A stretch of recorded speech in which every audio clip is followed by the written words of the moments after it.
Long ago, in a quiet village, there was a young man who had already given up inside. Every day he walked through the streets, but his eyes looked empty. Nobody knew how heavy his heart was. His name was Armin. He was young, strong, and kind. Wheatish skin, sharp features, neatly trimmed beard. He wore a simple white kurta and a brown waistcoat. He walked through the village with a basket of fresh vegetables in his hands. From the outside, he looked confident, but inside, he was tired of life. Armin lived in a small house at the edge of the village. The walls were cracked, the roof leaked when it rained. He sold vegetables in the market. He woke up before sunrise.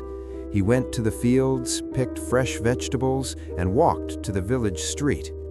Every morning, the golden sun touched the fields. Birds were flying, the air was calm, the world looked beautiful. But for Armin, everything felt heavy. Business was not good. Some days he sold almost nothing. People bargained hard. Some walked away without buying. He heard hurtful words. "Your vegetables are not fresh. Others sell cheaper. You will never grow like this." He went home with unsold vegetables. He sat in the small courtyard and held his head in his hands. "I work so hard," he thought. "Why is my life still like this?" Slowly, his mind became negative. "I'm unlucky. I'm not smart. Good things are not for people like me." Day by day, his thoughts became darker. He stopped smiling. He stopped dreaming. He only saw problems. Even when a small good thing happened, he ignored it. He only remembered the bad things. His mother watched him in silence. She saw the strong boy she raised turning into a man full of doubt. One hot afternoon, Armin returned home tired and angry. It was a hard day. A customer insulted him in front of everyone. He threw his basket down. "Nothing will ever change," he shouted. At that moment, an old man passed by their house.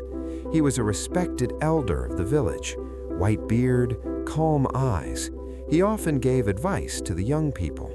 He heard Armin's voice and stopped. He walked in slowly and sat down. "Son, bring me a glass of water," the old man said gently. Armin, out of respect, brought him water. The old man took a pinch of salt from his pocket. He dropped it into the glass and stirred it. "Drink," he said. Armin made a face. "But it will taste bad," he replied. "Still, drink," the old man repeated. Armin took a sip. It was bitter. He put the glass down. "How does it taste?" the old man asked. "Very salty, very bitter," Armin answered. The old man smiled. He stood up and said, "Now come with me." They walked to the small river near the village. The water was flowing slowly. The sunlight danced on the surface. The old man took another pinch of salt. He threw it into the river. The salt disappeared in the water. "Now take some water in your hands and drink," he said. Armin bent down, took some water, and drank. "How does it taste?" "Fresh, cool," Armin replied. "Not salty?" the old man asked. "No, not at all," Armin said, surprised. The old man looked into his eyes and said softly, "Son, the problems in your life are like this salt. The amount of salt is the same, but the taste depends on whether you are a small glass or a wide river." He paused and continued, "When your mind is small and closed, every problem feels big and bitter. When your mind is open and positive, the same problem loses its power. You cannot remove all the salt from life, but you can become like the river." He placed a hand on Armin's shoulder. "Expand your thinking. See the good. Be grateful for what you have. Think positive even in difficulty. Then the salt will still be there, but the taste of your life will change." Then he smiled and walked away. Armin stood there watching the river.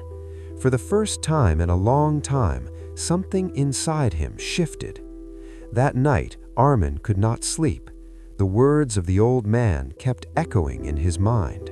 Small glass or river? He looked around his simple room. It was not big, but it was his. He looked at his mother sleeping peacefully. She was old now, but she always prayed for him. He whispered to himself, "I'm not completely poor. I have a home, I have a mother, I have hands to work. I can walk, I can see, I can think." For the first time, he started to count his blessings.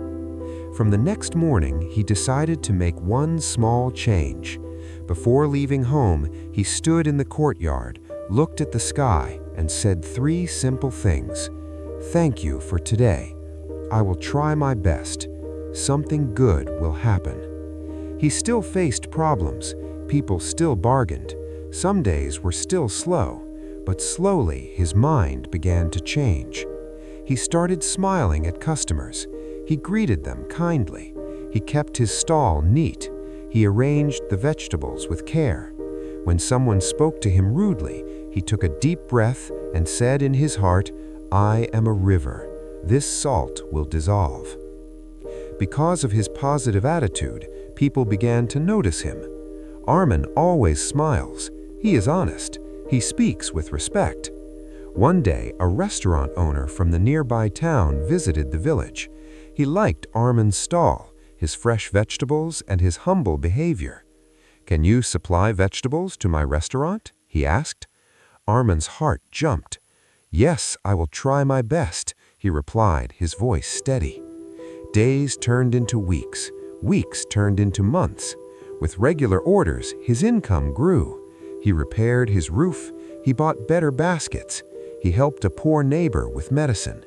His life was still not perfect. There were still hard days, but his thinking was different now. He had become the river. One evening, the sun was setting behind the fields.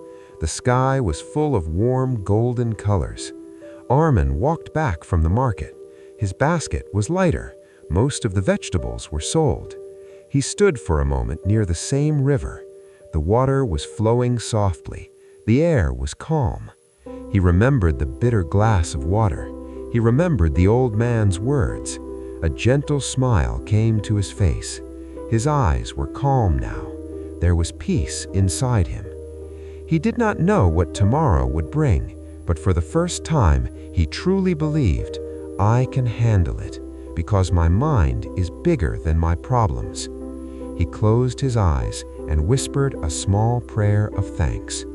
The river kept flowing, just like life.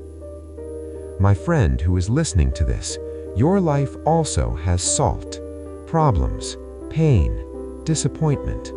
You may not be able to remove all of them, but you can grow your mind and change how they taste in your heart. Positive thinking does not mean ignoring problems. It means facing them with faith, hope, and courage. So remember this: you cannot always choose your problems, but you can choose your thoughts.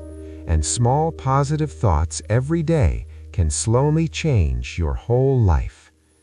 You deserve peace. You are stronger than you think. And yes, small efforts every day can change your life.